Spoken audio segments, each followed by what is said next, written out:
Leanne, I've been, as you know, fascinated by your work. But for those of you who don't know it, tell us, what is precision mental health treatment? And how is technology deepening our understanding of mental health and how we both treat it and prevent it? So first of all, it's a great pleasure to be here and share these new insights that we are developing through the research, and I believe will transform the way that we understand mental health. So the idea of precision health applied to mental health is that your own brain is really your best asset, and that currently how we actually understand health and mental health is very, very fragmented. So with the insights we have developed a way of quantifying how your brain actually functions, how you manage to regulate your own emotions, your thoughts, how you determine your decisions, and how that optimizes your everyday function. And thus, we can understand the continuum of when that actually breaks down. So the precision comes largely from being able to measure something that has been inaccessible, and secondarily from understanding when we move from a healthy state of stress to one of that's uncontrollable and unpredictable, and therefore the brain becomes disrupted. And it's a way then to actually deploy these insights into actions. And those actions can be earlier detection, earlier tailoring of treatments when needed. And I think one really important shift that we've seen is if you have a way to actually understand your own brain in action and to measure it, is very empowering. And it gives you a way to make more immediate choices and move upstream, as we've talked about. And it's also a way to break down some of the stigma that we have around mental health, because it makes it tangible. Catherine, I have it on good authority that there are many people in the audience who are far too close to their phones. What immediate steps, what we at Thrive micro steps, would you recommend to help them deal with that relationship? You know, I feel that you are in many ways like the girlfriend who comes up and tells us, you know, that guy, forget it, he's no good for you. Except you are now telling all of us, that phone, forget it, too much of it is not good for you.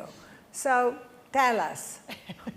I feel like more like a couples therapist a lot of the time, actually, because a lot of people will say, I'm okay, but what about my boyfriend, girlfriend, partner, spouse? So I think one of the most important, I mean, I gave a few suggestions this morning, but I like to clarify that when I say break up with your phone, I don't mean throw away your phone or get rid of it completely. I mean, just as you would with a human relationship, you actually want to find something that's healthy and that feels good, right? So to clarify that, but that speaks to a bigger point, which is that I think we tend to think about this too all or nothing. We think it's either all good or all bad. You can even see this in Apple's new screen time feature, which lets you see the amount of time you spend on your phone. It acts like all screen time is the same, which is really weird to me from a business perspective, because it's Apple saying that its product is bad. So that's weird, because if you think about it, time spent in an Instagram spiral is very different from time you spend on Google Maps trying to get to this conference. So I say that because I think a lot of people tend to put up a little wall and either think, no, I'm totally fine, to which I say, like, just because everybody else around you at the conference is on their phone all the time does not mean it's normal or okay. And second, you should come at this from an almost playful attitude of curiosity about what do you love about your phone, because they're truly amazing. What doesn't feel so great? And you want to keep what you love and minimize what you don't. And that answer to how to do that for every single person is going to be different, which is fine. So I recommend asking yourself that question. What do you love? What do you not love so much? What do you kind of love but then feel gross afterwards, like junk food?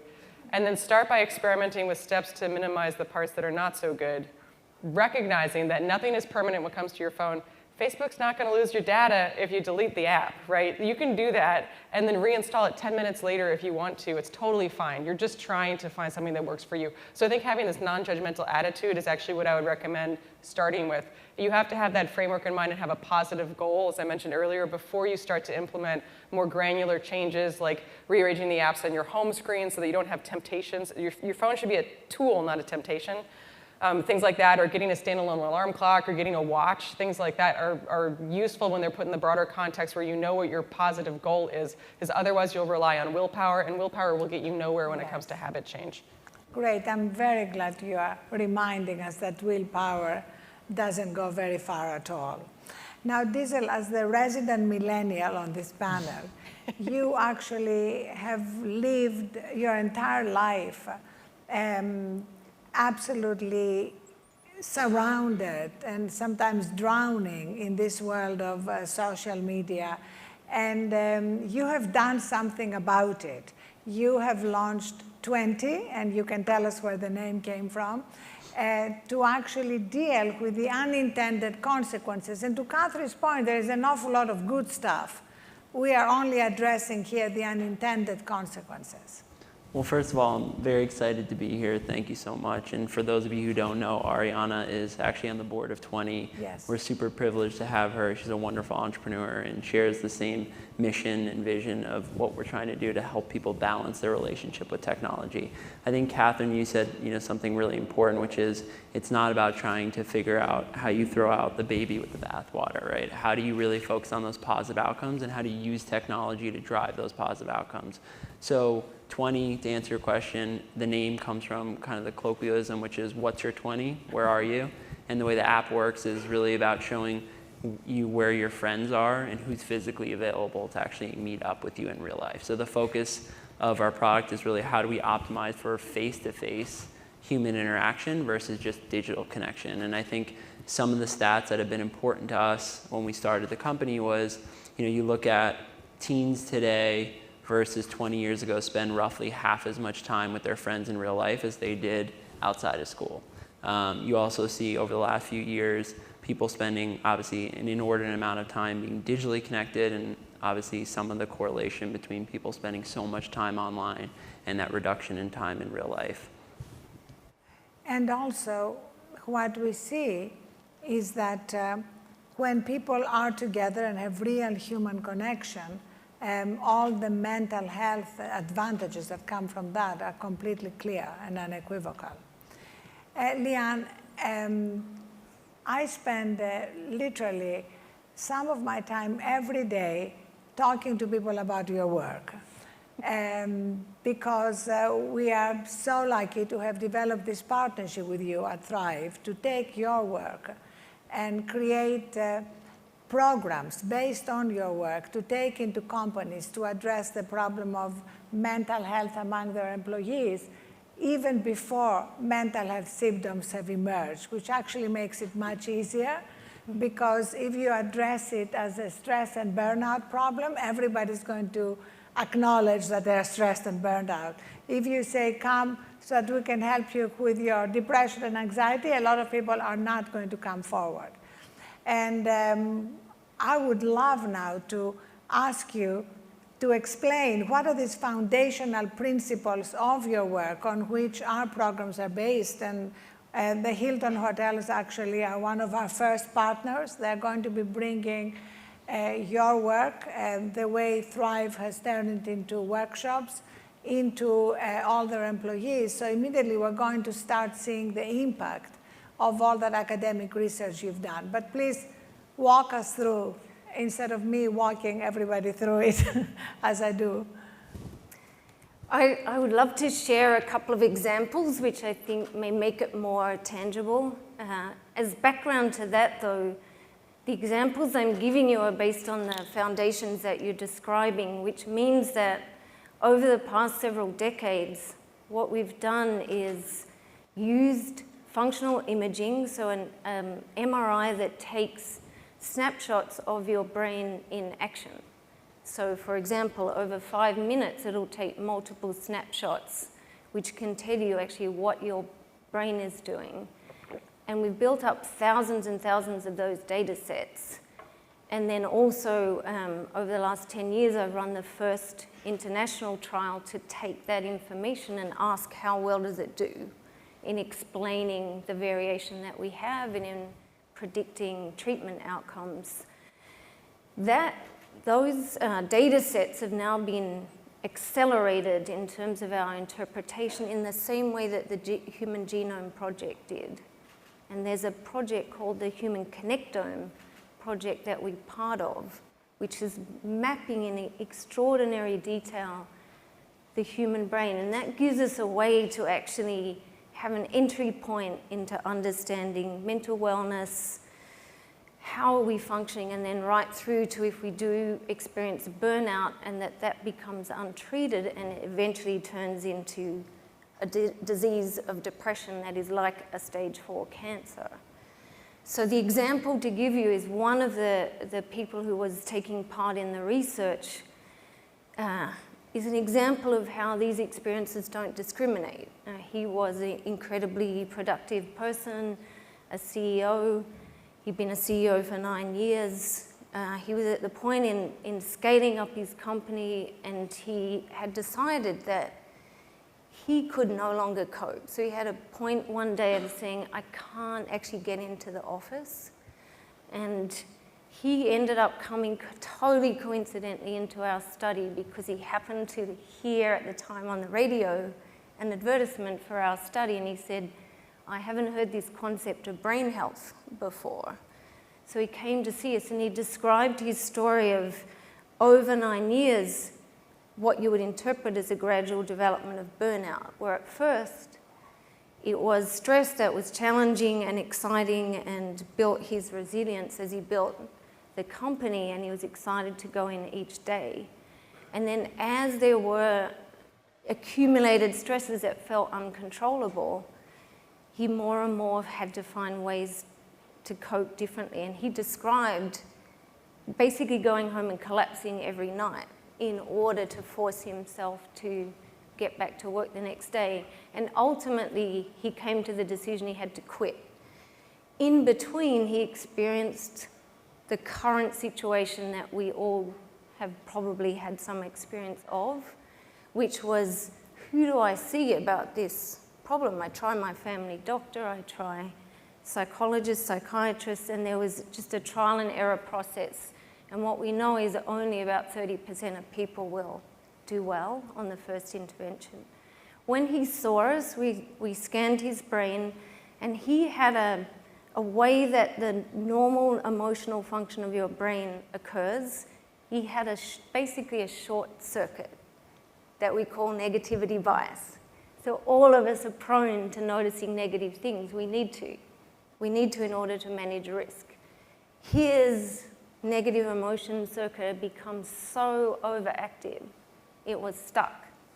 And that meant that every single action that he was making and every decision was effortful and literally exhausting his brain. And as a consequence of having that map of his experience, we could actually guide him to a whole different kind of intervention. So he now, several years later, is doing really well. So it felt like a miracle. He had his life back from understanding and from the right intervention. And since that time, we've identified now at least 8 different ways that you have types of disruption. And one I know you described beautifully is the rumination brain as well. Well, yes, because what is so interesting is once you identify these different pathways that lead to depression and anxiety, you can intervene at earlier and earlier stages. So if you identify negative bias or rumination as the pathway that, if unchecked, will lead to depression or anxiety, you can intervene. So it's an incredibly exciting discovery, because after all, the whole essence of what we are trying to do over the last 2 days here is to intervene at an earlier and earlier stage, and therefore prevent the growth of all these diseases. Now, Catherine, you have addressed that when it comes to children, which is, of course, one of the earliest life stages we need to intervene. And you have a great study that you describe about the impact of the still phase. You know, we focus a lot on what is the impact of addiction on the children, their own addiction to their phones, but you've identified how the impact of their parents' addiction to their phones is affecting them. Yeah, so one of the inspirations for writing my book was actually my own experience when I had a baby.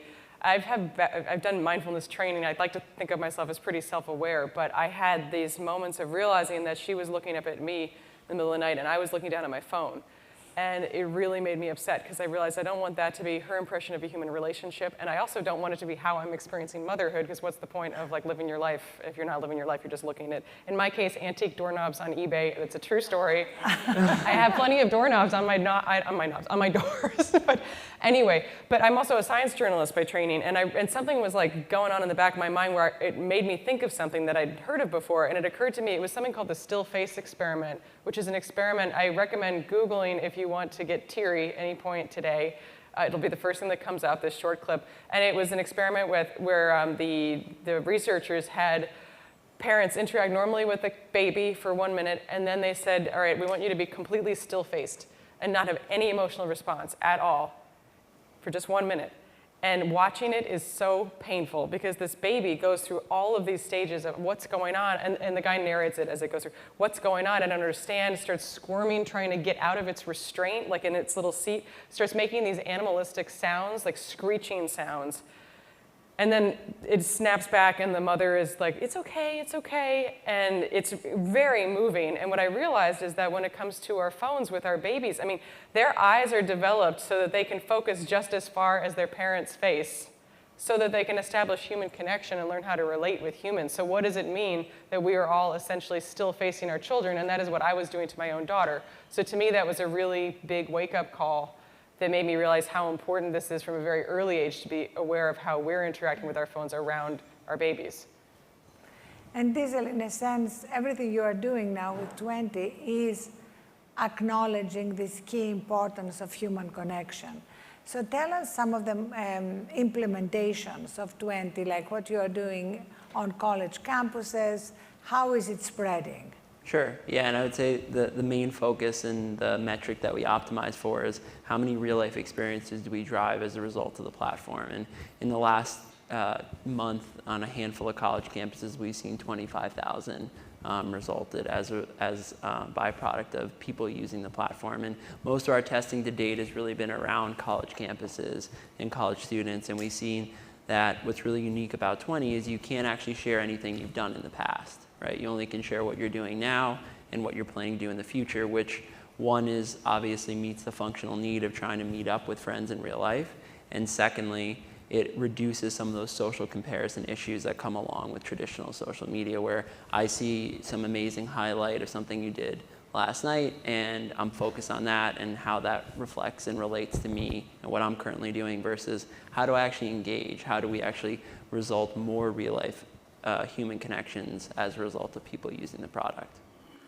And you know what is interesting is that the more people in Silicon Valley know about the unintended consequences of these inventions, the more they protect the children and themselves from their use. So exactly what you're saying about real human interactions. I mean, so often, if you go to a party in the valley, there will be a sign in the front that says, no social media allowed. And, you know, these are the people who brought us that world. But they know that, hey, if this is going to interfere with real human connections, don't do it. And in a sense, what you are doing is kind of encouraging that to happen and to also make us aware of what we're losing. When it's not a big part of our lives. And the same with children. Again, the shift towards having more and more interactions with chickens and Legos rather than iPads and iPhones. So if we bring all that together, let's just end with a few seconds from each one of you as we are under a minute. Are you optimistic? Absolutely, yes. And for me, it's just the sheer acceleration of our insights. So from understanding the brain, the fact that we now have the capacity to deal with the volume of data that we derive from those measures, and that the national dialogue has changed. Like it's now possible to talk about these problems and tackle them. So yes. Catherine? I'm optimistic and pessimistic. The more I learn, the more I get freaked out is the pessimistic part. It's a big deal, guys. It's not trivial. It's changing our brains. It's a big deal. But I'm optimistic that this is becoming something we're talking about and that there's more of an emphasis on just what you're doing. I mean, facilitating real life conversations and interactions. Yeah, I'm very optimistic. I think everyone at 20 at our company, we're highly passionate about using technology to drive positive outcomes. And I think the technology exists and the awareness exists that this is a problem, and demand exists that people actually do want to meet up with in real life. And I'm optimistic because you all exist and because you are doing what you are doing. Thank you so much. Thank you.